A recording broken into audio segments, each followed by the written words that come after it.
Bien, entonces sigo ya directamente con el curso. Vamos, bueno, voy a compartir lo que se me estaba compartiendo antes sin querer, que es el material de análisis armónico, ya que la clase pasada se pero tener y bajar, pues lo pueden ir leyendo por su mano a la vez que yo lo voy leyendo. O voy a compartirlo entonces. Pues, a ver, ¿dónde está que no te veo? Libro o análisis armónico. Bien, bueno, este era un libro que yo inicialmente, hace varios años, cuando empecé a editar esta materia, lo pegué desarrollando. Tiene muchas partes que son originales mías y otras partes que son copiadas de otros autores. El resumen no está hecho todavía y está incompleto, pero sigue como para editar la clase. Vamos a hablar fundamentalmente de qué es el análisis armónico, cuál es la definición de análisis armónico, o serie de Fourier, transformada de Fourier, transformada de Fourier en el espacio L1 de rara vez en análisis armónico abstracto, las aplicaciones, interpretación y ajuste de curva. Pero también el análisis armónico está muy relacionado con las funciones complejas, con las variables complejas. Entonces vamos a hablar un poquitico de variables complejas, la función logaritmo, lo que son funciones analíticas, lo que son significados de una función armónica, la ecuación de Laplace y una aplicación inmediata de esto que es hacer la integración compleja. Seguimos con la función armónica, que es la parte real de una función analítica o holomorfa, la ecuación de Laplace, las funciones en general, lo que son funciones armónicas, el teorema de Cauchy, para una demostración que habla de la demostración del teorema, las propiedades de la media, las funciones subarmónicas, el principio del módulo máximo, los extremos de una función armónica, los teoremas de la función armónica, el teorema de la función abierta, el teorema de la igualdad, el teorema de Lubitsch y algunas aplicaciones. Bien, si voy, cuando hablo de la introducción de que Carl hizo el análisis armónico, bueno, el análisis armónico evidentemente viene desde la época de los griegos, dice uno aquí, significa la descomposición en el sentido etimológico del sonido. Bueno, fundamentalmente el análisis armónico viene ahí con la palabra descomposición, bien, en el sentido etimológico, que es el que está más, será más en este curso, pero tenía inicialmente otro significado, algo que tiene algo que ver con derivadas integrales.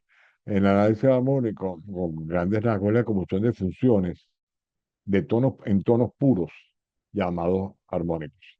Es como si se inició con el estudio de los sonidos, ¿verdad?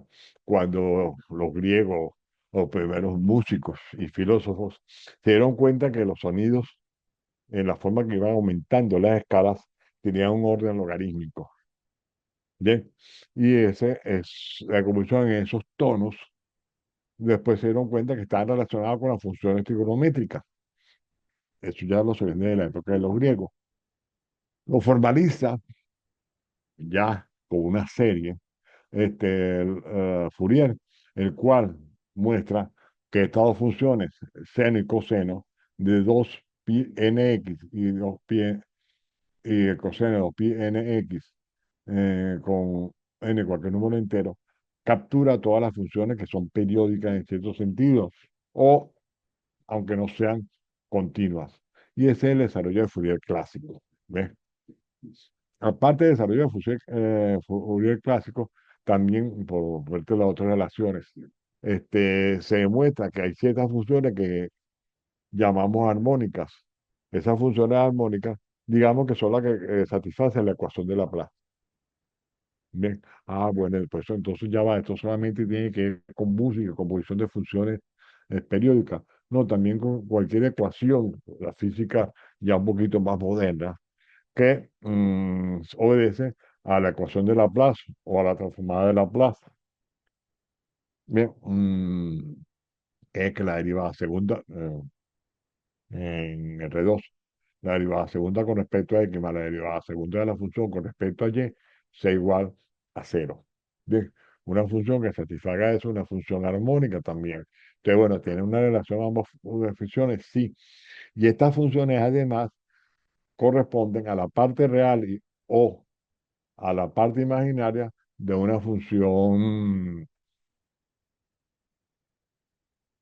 compleja, analítica en el sentido compleja, que también le llaman funciones holomorfas. ¿Ves? Entonces, por eso lo relacionan todos juntos. Bien. Entonces, la definición de análisis armónico clásico está formulado en el espacio de medida LB. El espacio de medida LB, las funciones donde tengo yo R a la N, todos los orerianos, y M la medida de LB. Eh, R a la N es el espacio redimensional, aunque se puede desarrollar hacia la N, los complejos. B son los espacios de todos los conjuntos borelianos. Bien, los borelianos, pues digamos que es el sigma álgebra que define la topología de los números reales. El sigma álgebra por general, el de Borel, digamos, todos los intervalos abiertos, intersecciones y uniones, intersecciones finitas, intervalos abiertos y uniones arbitrarias, intervalos abiertos. Y M es la medida de Borel. Mami, bájalo, ¿te ves? Bájalo un poquito, no, no. El análisis armónico o análisis de Fourier estudia la representación de las funciones o señales como suposición de ondas básicas o armónicas. Investiga y generaliza las funciones en la llamada serie de Fourier o en transformadas de Fourier. En función de ese concepto, ¿verdad? Se ha desarrollado mucho, por ejemplo, para analizar una señal, se desarrolla la serie de Fourier, con el desarrollo de serie de Fourier en los años 80, se desarrolla la transformada de Gabor, cuando se implementa en computadoras, la transformada de Gabor, es lo que llaman transformada rápida de Fourier, ¿bien? Porque siendo un elemento que ya se había desarrollado en el siglo XVIII, se sigue desarrollando en el siglo XX. Bueno, porque la transformada de Fourier es de orden n. Y cuando yo me voy a, la, a una señal que me llega, a una imagen que me llega de distancias considerables, ¿verdad? Me llega con ruido y la quiero mm, simplificar y obtener los principales armónicos de esa señal para poderla reconocer e identificar, pues se usaban las transformadas de Fourier. Entonces se demostraron que, bueno, que si yo tengo una señal de Fourier, una señal o una imagen, bueno, digamos que es una señal, y la señal tiene 1 millón de datos, ¿bien? Un discurso completo, cada décima de segundo es un dato, y tengo 1 millón de datos, ¿bien? Y yo quiero llevar esa señal a algo que viene en forma electrónica, a algo entendible, ¿verdad? Pues hago análisis de Fourier de ella. Pues la señal de Fourier, la transformada de Fourier es de orden n cuadrado. Digamos, el millón de datos tiene de orden 10 a la 6. Cuando hago n cuadrado, pues tendrá un orden n a la 12. Ah, no, pero imagínate tú en el año, ¿cuánto fue que llegó el hombre a la luna? En el año 60 y pico, ¿ves? Y te mandaban una fotografía o un video desde la luna. Ellos no pueden agarrar, filmar el video en una Super 8 y enviar en el Super 8. No, no. Lo que lleva era un conjunto de bits de datos. Con toda la eficiencia de Windows en aquel entonces, llegaba un montón de bits a la supercomputadora que tenían en Houston, pero de todos modos, si cada señal era 1 millón de datos, imagínate una imagen cuántos datos tiene. ¿Bien? Las imágenes que estamos hablando ahorita, que hablo yo contigo y me ves casi en tiempo real, no está usando Fourier. Bueno, se puede usarlo porque hoy en día las computadoras son mucho más avanzadas. Una computadora que está en un teléfono es 1000 veces más poderosa que lo que tenían en la NASA de aquel entonces. Pero lo lograron usando análisis de Fourier. En los años 90, cuando ya se empieza a hacer las computadoras algo más amigables, se le empieza a buscar mejores producción, en los años 90, sí, en los años, no, principios de los 90 del siglo pasado. Empezaron a buscar otro sistema, no, en los 80 fue una interpretación rápida de la transformada de Fourier. Empieza Gabor a estudiarla como la transformada de Gabor, después le llaman transformada rápida de Fourier. La transformada rápida de Fourier es de orden n logaritmo de n. Si antes tenían 1 millón de datos, que es 10 a la 6, por decir un número, pues ahora, y necesitaba llegar a 12 cuentas para hacer la transformada de Fourier, pues ahora, hacer la transformada rápida de Fourier, el orden es de n logaritmo de n. Es decir, que sería 6 veces 6 por llegar a la 6. Eso es mucho más pequeño que llegar a la 12. Eso sigue avanzando. Ya en los años finales de los 90, en el 94, por ahí, de 94 en adelante, llega Ingrid de Bechet, Hart y Hart desarrollan otras transformadas que me permiten ver los armónicos, pero también los detalles. Esos desarrollos que no están en este curso, pero los he trabajado yo, son las transformadas de undículas, ¿verdad? Esta transformada, pues, de orden, de muestra Bayat, de un algoritmo de orden n. O sea, que yo tengo 1000 datos, hago solamente 1000 cuentas. Y con la velocidad de las máquinas de hoy en día, se puede hacer una tomografía axial computarizada, una resonancia magnética, que son un montón de imágenes transversales, ¿ves? Del cuerpo humano, y datar la respuesta en forma de computacional en cuestión de casi minutos, de segundos, pues. Eso es gracias a un desarrollo posterior de la transformada de partículas.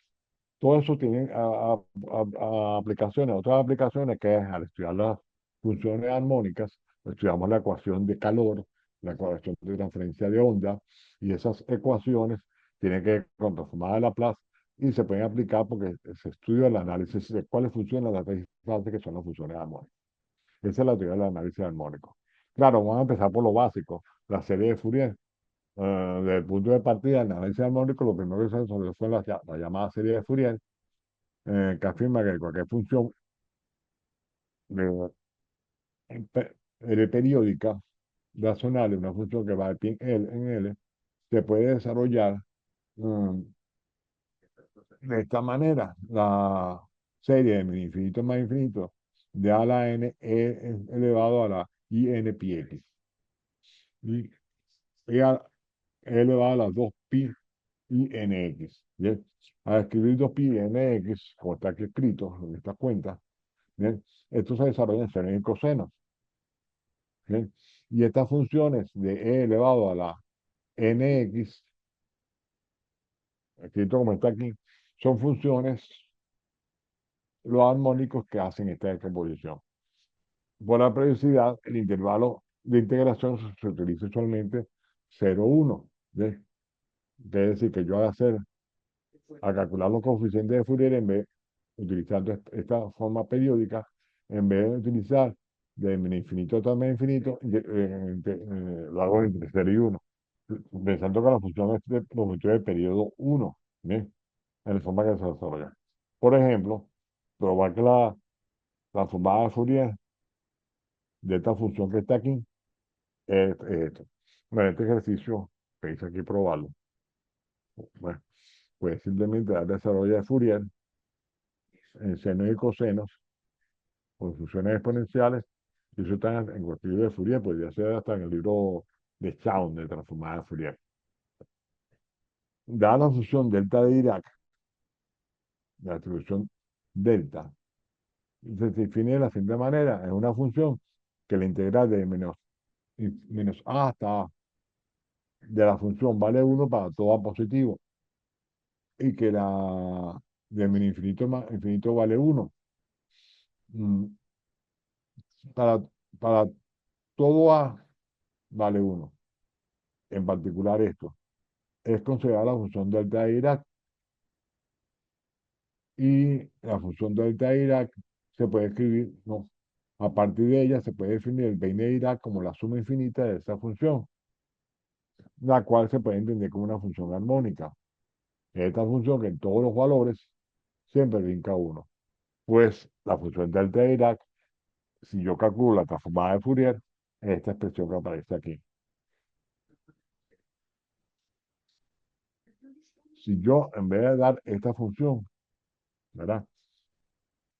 Esta era, esto no iba. Sí, esta es la función, ¿ok? Delta de Dirac, ¿ok? Este desarrollo. Ahora, ¿qué llamas tú un polinomio de Fourier que lo empezó a trabajar abajo? Así lo está trabajando arriba. El polinomio de Fourier es cuando yo tengo la función serie cualquiera, digamos, esta serie, esta función, y en vez de trabajar con toda la serie de menos infinito hasta infinito, lo hago hasta un orden prefijado, digamos, desde menos hasta orden 5. Entonces sería ese sub 5 de Fourier, sería el desarrollo del polinomio de orden 5 de menos 5 a más 5. ¿Ves? A obtener un polinomio tengo una buena aproximación. Bueno, dice que el polinomio es de una función de Dirac, f sub p es de menos p hasta p. ¿Ves? Esta es la función. Y si yo hablo de la sub p sería de menos p hasta p. Aquí me equivoqué en el tipeo. Cuya gráfica es la gráfica de la función armónica. Si yo lo quiero, un desarrollo aquí, de la sub p con p igual 10, la gráfica da esto. Se aproxima bastante la gráfica que da. ¿Ves? Entonces, esa aproximación en muchas funciones es buena.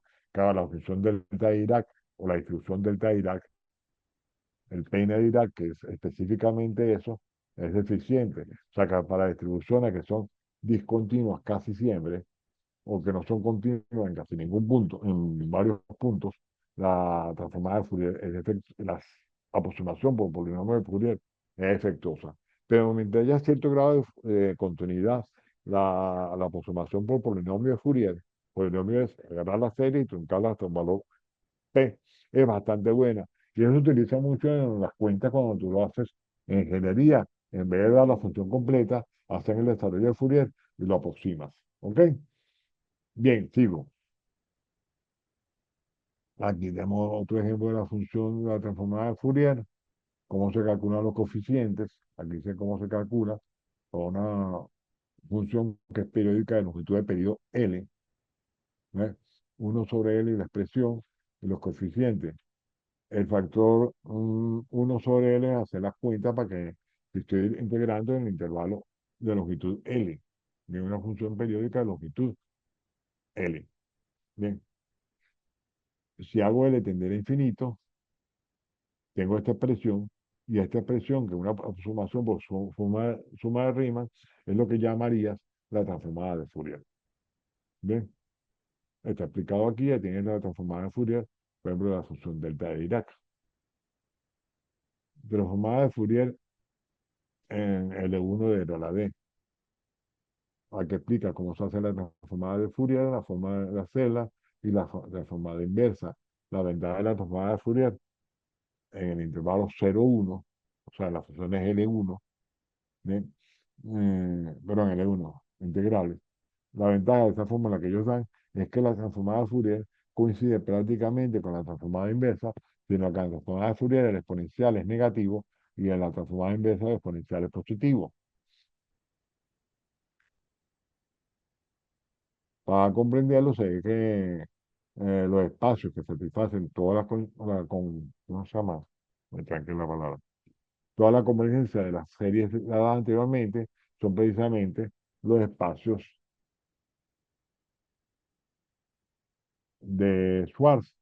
Bien, son donde las funciones decrecen rápidamente en infinito. Bien, y satisfacen estas ecuaciones. Y aquí dicen cómo se denotan esas funciones. Dotar el espacio visual de una seminorma que genere a una norma y a una topología. Eso sí, ya visto el curso de topología. Otro ejercicio, probar que los espacios de Schwarz es denso en el espacio LP, otro ejercicio. Ahora, en abstracto es lo siguiente. Bien, hasta ahora, lo que tú has trabajado en la serie de Fourier, perdón, en la serie de Fourier, fue trabajando con las funciones seno y coseno o con las funciones exponenciales imaginarias negativas, ¿verdad? Así la vemos. Estamos en la página, me perdí. Estamos en la que quiero mover, me parece, no puedo ver. A ver, porque no puedo mover la pantallita. Sí lo puedo mover, ok. Estamos en la página 11. Si voy a la página 2, puedo ver que usualmente la transformada de Fourier en la página 2, en las dos primeras páginas, 2 y 3. He trabajado con las funciones seno y coseno, con las funciones exponenciales imaginarias. Al fin y al cabo, una función exponencial imaginaria, por ejemplo, e a la ix es coseno de x más y seno de x. te da con respecto a L y X, que hacer la integral por una parte por el seno y por otra parte respecto al coseno. Bien, bueno, esa es la visión clásica. Si estudias el paso de Hilbert, ¿verdad? Pues una base en un espacio de Hilbert, este espacio puede ser infinito dimensional, es una ortogonal, ortonormal, es satisface la identidad de Kronecker. Si yo calculo, es un conjunto de elementos del espacio que generan a todo el espacio, y sean una base significa que generan a todo el espacio. Y ortonormal en el sentido que el producto escalar de dos de ellos es uno, si es el mismo elemento, o sea, si calculo el producto escalar de un vector por sí mismo es uno, o sea, que es unitario. Y si son elementos diferentes, es cero, o sea, que estos vectores serían ortogonales unitarios, es una base ortonormal. Bien, en función a esa base ortonormal, cualquier elemento, cualquier elemento phi del espacio de Hilbert puede ser escrito en forma única de esta manera. Al escribirlo en forma única de esta manera, estás prácticamente haciendo un desarrollo de Fourier de todos los armónicos, entre comillas, de todos los Fourier de armónicos, entre comillas, entre paréntesis, determinados mediante los productos escalares dados aquí. Existen otras generaciones de la visión panorámica de análisis armónico, un gaussiano de Urbina y la nota de análisis armónico de Parcel. Esas son dos citas que pongo ahí, a ver dónde están. Bueno, aquí están más abajo. Bueno, pero son las dos generalidades, pero me perdí. Me perdí. Ok, ok, Furser. Aquí están los libros de análisis armónico, perdón. No quiere correr el curso por ahí. En el libro de Urbina, de versión panorámica de análisis armónico gaussiano, y el libro de Pascal, análisis armónico no conmutativo. Teoría generalista de análisis armónico abstracto. La primera vez que lo conseguí fue en el libro de Walter Rudin, de análisis funcional. ¿Verdad? Eso es ese libro que lo editó, si no me equivoco, fue en el año, Walter Rudin, el de análisis funcional, en el año, no recordarme, 81, 82, por ahí, por Dios. Walter Rudin tiene varios libros, uno de ellos es, no, ni siquiera en el de análisis funcional, un libro que se llama Análisis real, otro es análisis real y complejo, creo que es donde lo di por primera vez, también está en el libro de análisis funcional de Walter Rudy, pero primero fue en el libro de análisis real y complejo. Es un gran matemático, sobre todo en la parte de análisis funcional. Bien, bueno, ese estudio inicial del análisis armónico abstracto significa que yo no tengo obligatoriamente por qué utilizar la base seno y coseno. Bastaría con que utilizara cualquier base ortonormal de del espacio que estoy estudiando, son de cuando lo veo como un espacio de Hilbert. Entonces yo veo las señales como un espacio de Hilbert y porque tengo que utilizar seno y coseno, utilizo un espacio de otras funciones, alguna función parecida a la formada de Fourier o a la serie de Fourier y calculo los coeficientes con esos nuevos coeficientes. Entonces, por comodidad de las cuentas, pues busco aquellas funciones que tienen soporte compacto, para la función seno y coseno no funciones que tengan sean soporte compacto, que formen una base ortonormal ortonormal en las funciones que estoy estudiando, las señales que estoy estudiando, y hago ese de soporte compacto. Al tener un soporte compacto, me doy cuenta que se puede escribir como una serie de coeficientes finitos para estimar la función, y esa es la base de la inglés de Bézier de ondículas. Es decir, que aunque lo desarrolló esta parte teóricamente, escribe en los años 60, a los 70, los estudios 70 ya está desarrollado antes.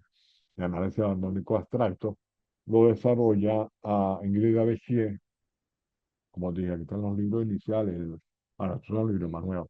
Lo desarrolla en forma formal para computadora, Ingrid Bézier con otras ondículas, otras ondas, ya le llama ella ondelet, ondelet, ondícula, ondelet, porque es francesa, ondelet significa diminutivo de ondículas, onditas, que al traducirlo al inglés le llaman wavelet, ¿ok? El Wable, al fin y al cabo, es esto mismo, pero que busca que la función tenga soporte compacto. Y después, Ingrid Bézier y Bayat lo desarrolla con una transformada más rápida. Fíjate todo lo que ha avanzado en años. Diferentes aplicaciones. Respecto de la estimación de una curva mediante un conjunto de datos, es lo más usual. Otra es, que es la transformada discreta de Fourier o discrete Fourier transform. La transformada discreta de Fourier, a partir de, como ya te dije antes, conlleva la transformada rápida de Fourier. Pero me perdí, no quería avanzar y se fue para atrás en el ajuste de curvas.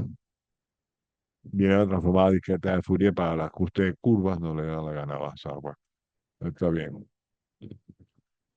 Transformada rápida de Fourier. Después la transformada rápida de Fourier, que es la transformada de Gabor. Aquí hay unos ejemplos diferentes. Viene la transformada de ondículas. La primera ondícula conocida fue la ondícula de Haar.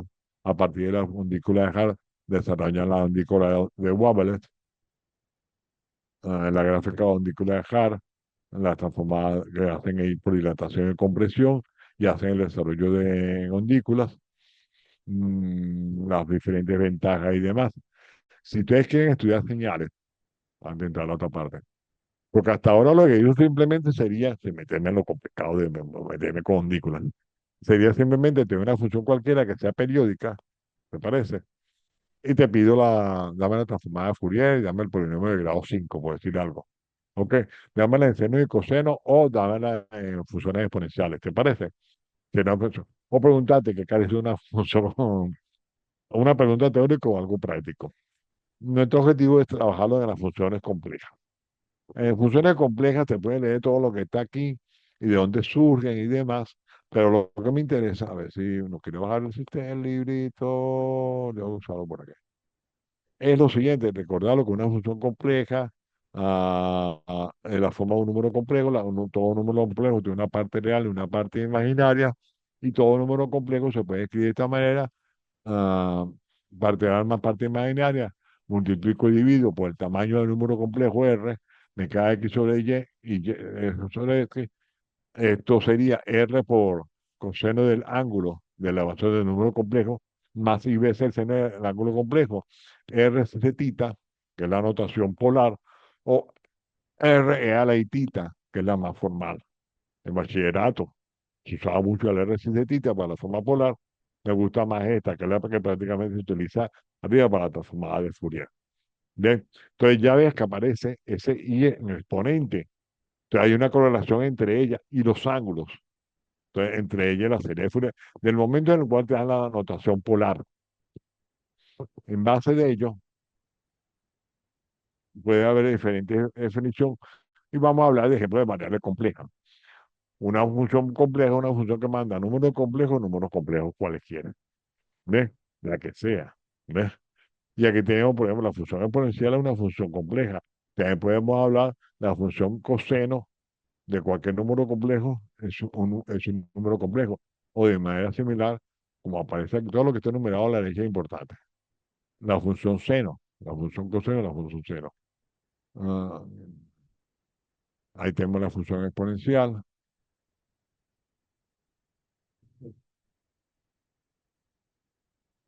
Una función es periódica cuando satisface que al sumarle un número c te da la misma función. Bien. Y aquí se va hablando de diferentes funciones y ve que la función exponencial, explican aquí, es compleja, es periódica. La función exponencial, fíjate que acuerdas cómo una gráfica de la función exponencial, los reales, sí, pero los números complejos es una función periódica. Epa, pero la longitud del periodo es 2pi por i por k. Tiene aquí la unidad imaginaria. O sea que tú no la puedes ver así, la gráfica de la función, sino que es una función periódica. Si tú te acuerdas que la función logaritmo es la inversa de la función exponencial, entonces si yo tengo una función periódica y le calculo la inversa, pues tengo varias imágenes. Esas imágenes de la función inversa de la función exponencial, que es el logaritmo, es lo que se llama rama de logaritmo. Estoy resumiendo la siguiente página. Ahí está la función logaritmo, con una rama de logaritmo y una proposición ahí que te dice, bueno, y pruébamela, pues, la definición de lo que es una rama de logaritmo. Entonces ahora vamos a hablar funciones analíticas. Antes de hablar de funciones analíticas, vamos a ver, perdóname, a recordar lo que es una función analítica en el concepto de los números reales. En el conjunto de los números reales, bueno, si lo voy a subir una vez para abajo, para repetirlo. ¿Está en algún lado escrito?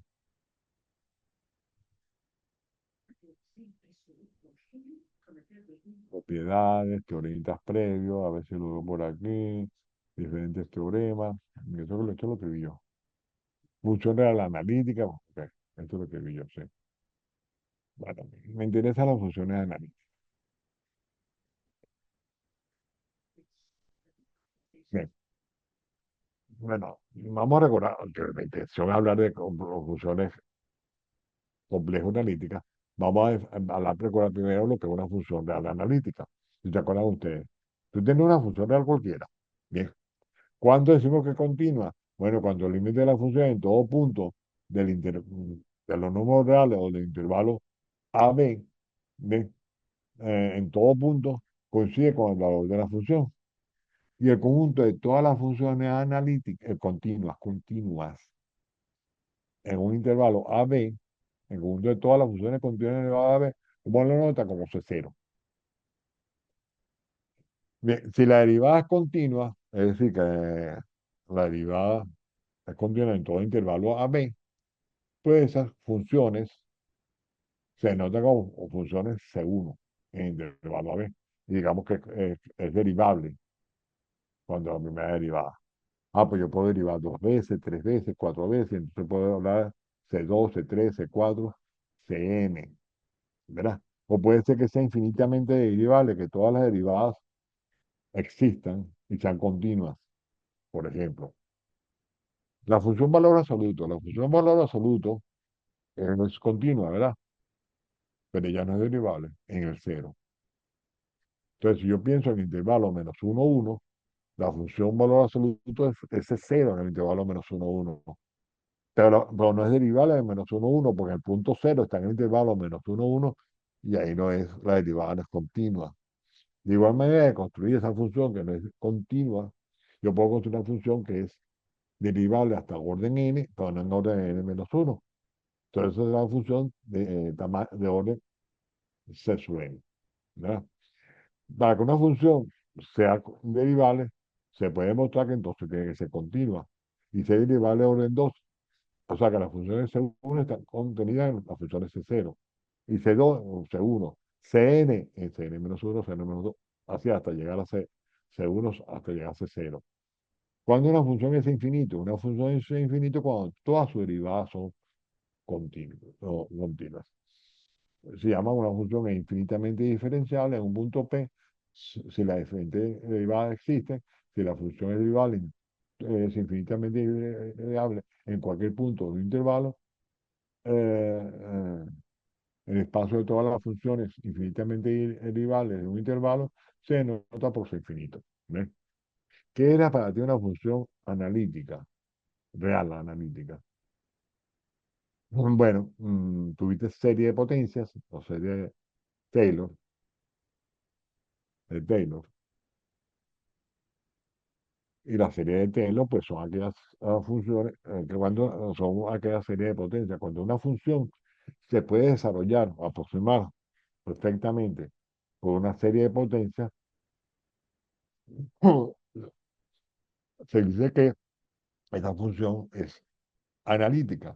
Y en vez de notarse por C omega, por C infinito, se denota como aparece aquí por C omega. A ver si me puedo agrandar un poquito más para que lo vean. Ya que lo tengo, C infinito para las funciones infinitamente diferenciales y C omega para la analítica. Es un ejercicio clásico de mostrar que estos subespacios están contenidos. Es decir, pues no quiero bajar acá en la última fila. Eh, C0 contiene, está al revés, es como esto está al revés. C omega está contenido en el C infinito, que está contenido en C n, que está contenido, la primera condición está al revés. Está anotado, está escrito al revés esta familia de funciones, o que me descubrí en Bien, Cuando voy a los conceptos complejos, cambia la cosa.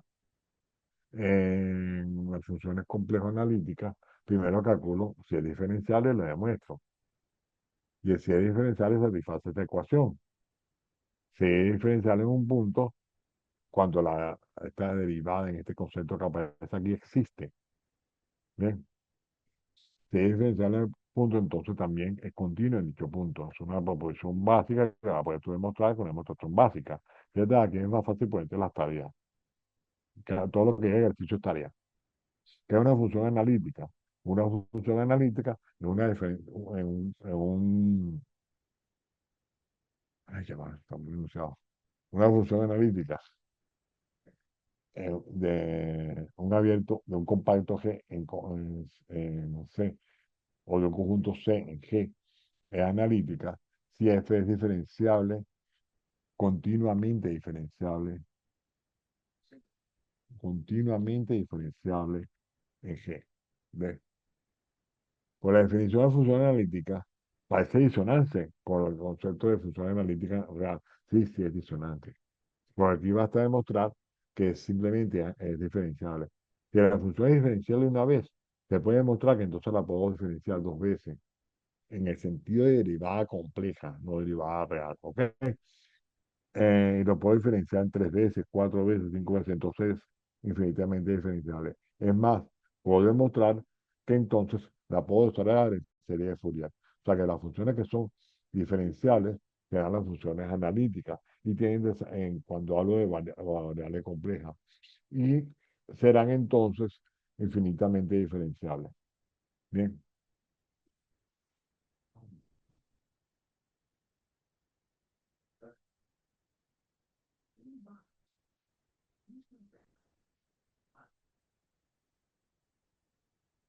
un ejemplo, un ejercicio de ejemplo.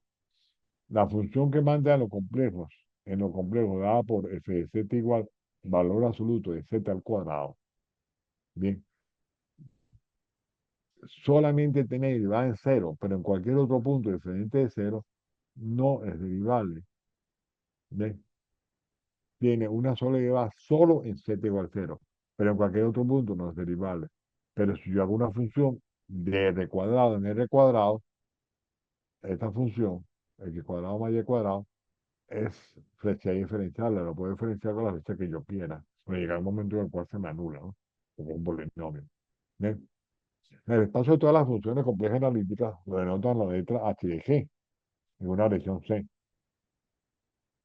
Forma un C álgebra con identidad, en el sentido que si A y B están en el conjunto de los complejos y tengo dos funciones en H de G, se cumple que la suma perdón, el escalar por la primera función más el escalar por segunda función también mm, es una función analítica y cuando la función, perdón, la convolución está definida, la convolución también está en h de g y la multiplicar por la identidad es una función mm, eh, diferenciable. Es decir, que en el conjunto, el espacio de todas las funciones complejo analíticas h de g forma un C álgebra con identidad. ¿Qué significa C álgebra? Es un álgebra cuyo coeficiente son números complejos. Bien, este conjunto de todas estas funciones h de g, nosotros lo vamos a llamar funciones analíticas, pero es más normal funciones holomorfas. Bien, entonces, otra propiedad, yo tengo esta serie tiene un radio de convergencia, z es un número complejo, ya es un número complejo fijo, esta serie de n igual a 0 de t infinito, tiene un radio de convergencia, si esta serie tiene un radio de convergencia positivo, entonces la función definida por la serie es una función analítica. Analítica en el sentido de la bola unitaria, pues puse R mayor que cero. Analítica en el sentido complejo, pues estamos hablando de series de valores modelo complejo. Las funciones analíticas de número complejo, pues tener esta característica, y a veces para diferenciar a las funciones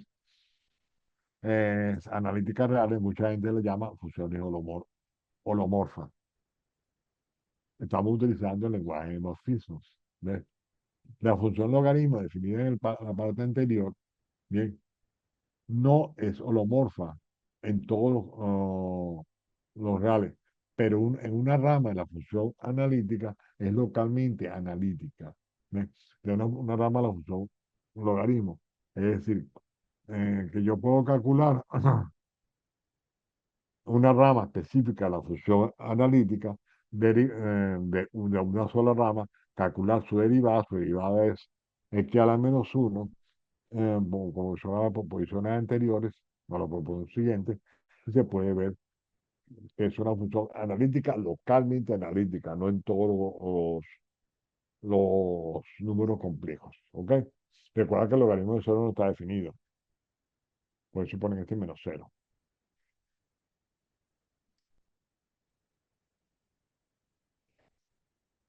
Dado G y omega, dos subconjuntos abiertos de C, la composición, si la composición de dos funciones satisface esto para todo G, entonces este es el teorema de cómo se calcula la diferencial de una respecto a la otra. ¿Ves? Si F es analítica, será la composición. Si yo tengo que la función analítica es de identidad, entonces la derivada de uno es la inversa de la derivada de la segunda. ¿Ves? Lo demuestres, lo tienes. Entonces viene el teorema de Cauchy-Riemann. Aquí me da un brinco después del teorema de Cauchy-Riemann. Porque aquí me copié de un libro y después no lo usé. Ah, pues. Pues no lo vamos a usar, bueno.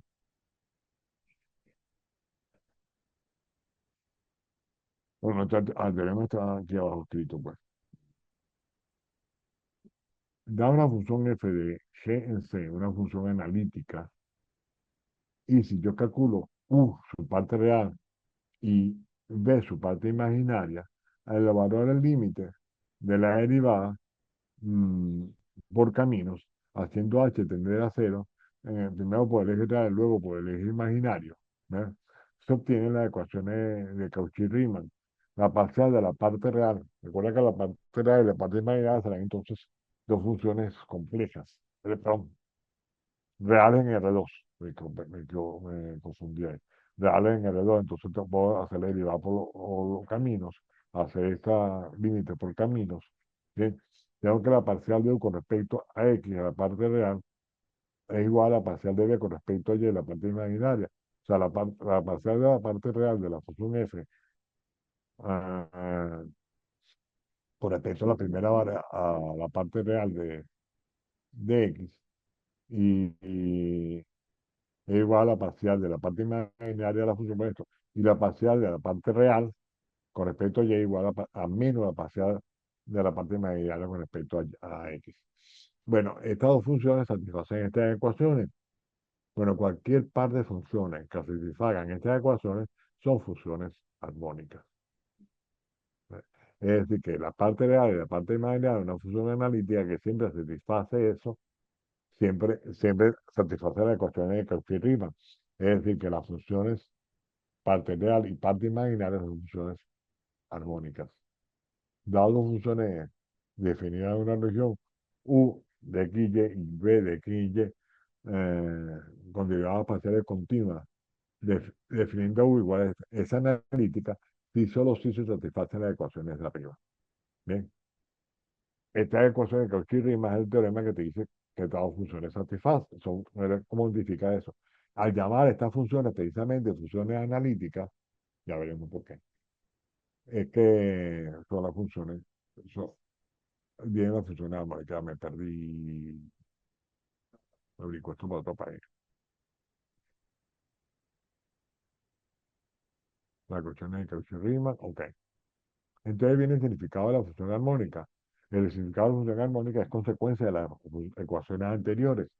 La transformada de Laplace se denota en Rn, se denota por la transformada de una función U se escribe como la parcial de U con respecto a aquí 1 más la parcial de U con respecto a aquí 2 más la parcial de U con respecto a aquí 3, las diferentes funciones.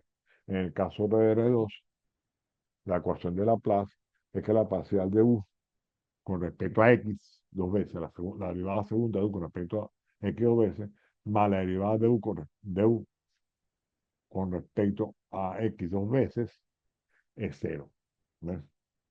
Bueno, la definición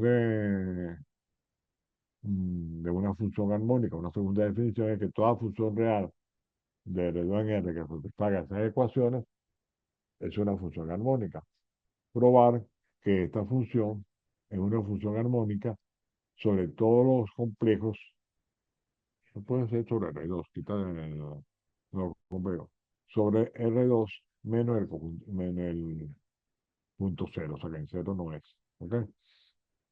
Probar que, otro ejercicio que es muy interesante, que el operador de Laplace en coordenadas polares es esta ecuación que está aquí. No, pues, no la puedo ver. Ustedes la ven aquí. Esta pregunta o se la aprenden, ¿ok? Esta prueba. ¿Por qué? Muchos ejercicios de la transformada de Laplace, que para que no me pase de la hora, pues entonces me multa ya el equipo. Bueno, vamos a llegarnos a las 35, ¿ok? Para cerrar, porque quiero que ustedes se lean el resto del libro, son 30, 40 y pico páginas, vamos a la página 26. Quiero que se lo lean todos. ¿Ok? Esta ecuación me interesa que se la aprendan. ¿Por qué? Porque muchos ejercicios vienen de esa manera, vienen de relación con esta fórmula. Bien, por ejemplo, si yo agarro y, aquí, y tengo una lámina aquí rectangular,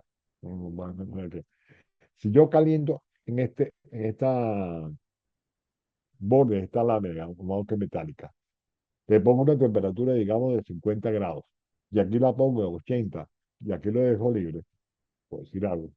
Yo lo puedo calentar, espero un ratico y yo puedo determinar la temperatura. Dije, bueno, puse aquí a 40 y aquí son grados, está lo enfríe.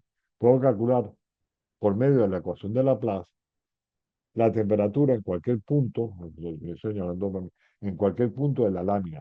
Bien, pero eso se puede dar. Pero también pues, se puede dar el caso, supongamos que yo tengo un lápiz, un cilindro cualquiera. Bien, si yo, para ese cilindro, un vaso, caliento el borde, una olla. En una olla tú no metes un calentador dentro del agua, tú calientas o el borde de la olla o el fondo de la olla. Y tú puedes ver cómo se mueve la temperatura a lo largo de todo el cuerpo del contenido de la olla, ¿verdad? O un cilindro. Yo aplico una torsión de un cilindro y lo voy torciendo, la fuerza la aplico externamente, pero llega un momento en el cual ese eje lo puedo llegar a partir. Si lo llega a partir, podemos ver cómo se deformó por dentro. Entonces la fuerza la apliqué por fuera. Estas formaciones de onda y de calor, ¿ves? Las formaciones de onda y de calor se pueden estudiar mediante la ecuación de Laplace. Pero en el caso de objetos, que el corte transversal es circular, un cilindro, pues el estudio es más fácil, un cilindro, una pandereta, digamos, un tambor. Un tambor está rígido en el borde y tú le das un golpe en un punto, y puedes determinar cómo se mueve la onda a lo largo de todo el punto, todo el punto. En un pozo de agua, tú echas una gotica, una piedra en un punto y ves cómo se mueven las olas en toda la superficie. Sorprendiendo que el borde es fijo, tú puedes ver aplicando la ecuación de Laplace, pero en el caso de coordenadas polares, en el caso de cilindros de superficies circulares, pues es más fácil hacerlo por la ecuación de Laplace. ¿Bien? Que la ecuación de Laplace para transformar, o la ecuación de Laplace para funciones armónicas. Bien, en base de eso viene la conjugada armónica. Si yo tengo U y B, y U y B tienen ambas tienen una segunda derivada continua, se puede probar que U y B son infinitamente diferenciales. Al calcular la segunda derivada se concluye que tanto U como B son armónicas. Si ellas dos en conjunto forman una función analítica, se dice que ambas forman una función conjugada armónica.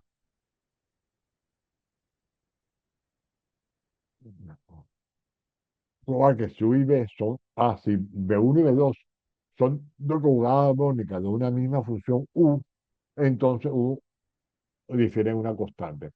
Otro ejemplo de cálculo de la jugada armónica, aparte de hacerlo para funciones analíticas, funciones holomorfas, analíticas en el campo de los cuerpos, de los números complejos, ese también lo utilizaste en física de bachillerato y en la física universitaria si estudiaste ingeniería o si estudiaste alguna materia de física en tu carrera de matemáticas. Bien, cuando tú estudiabas los campos diferenciales, bien, el teorema de la- la- los campos diferenciales o los conjuntos de varias variables, las integrales de línea. Bien, se hace un estudio de un campo, decimos que es uniforme, cuando su parte, su primera, un campo de R2 y R2. Bueno, también puede ser en R que en N, pero vamos a trabajarlo en R2 y R2.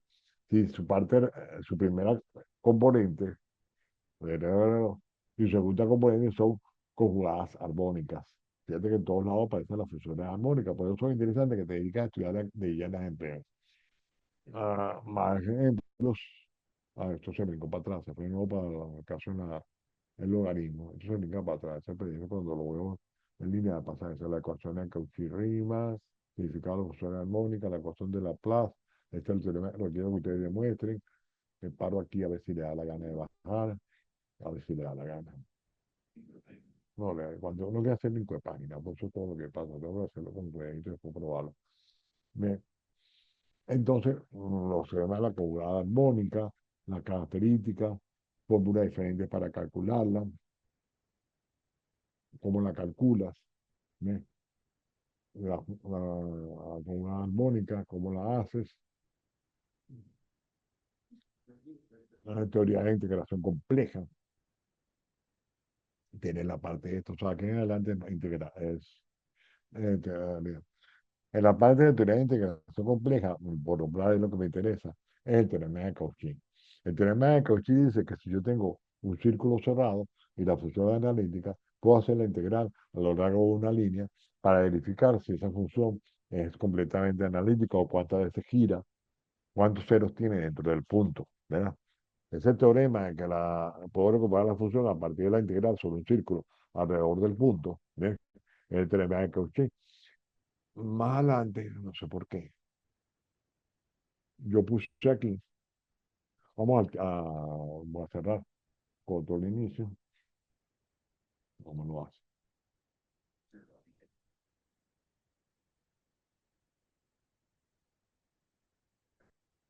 Déjame a darle contenido para ver lo que falta, ¿ok? Funciones analíticas, la ecuación de Cauchy, funciones armónicas, todo eso lo hablamos, ¿ok? Teorema de funciones armónicas, no, eso los hermanos no lo hablamos. Ok, teorema de Cauchy. El teorema de Cauchy específicamente, hablamos de cómo se hace, cómo se calcula, y no sé por qué me puse a distraerme ahí en la parte del teorema de Cauchy para el triángulo.